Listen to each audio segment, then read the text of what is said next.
Hej och hå! Videobloggen med Mårten fortsätter. Mårten Talk.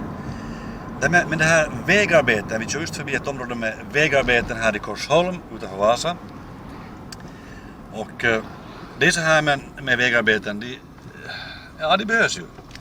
Det är krångligt och det är knepigt ibland.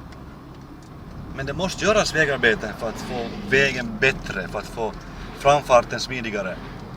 Och med det gemensamma sak att vi behöver ju fixas, justeras om någonting är galet, om vi har bucklor, om vi har sånt som måste fixas, så måste vi låta det fixas.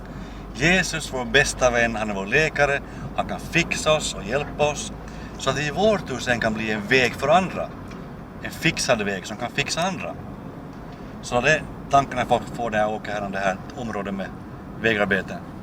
Det är så här nu att här är grävskopor, här är vägskyltar, här är varningsskyltar, här är mycket trafik. Det är så här. På undantag. Men snart är det fixat. Och snart är du fixad. Om du kommer till Jesus så ska du få se och uppleva helande, befrielse, frälsning. Allt du behöver. I Jesu namn. God bless.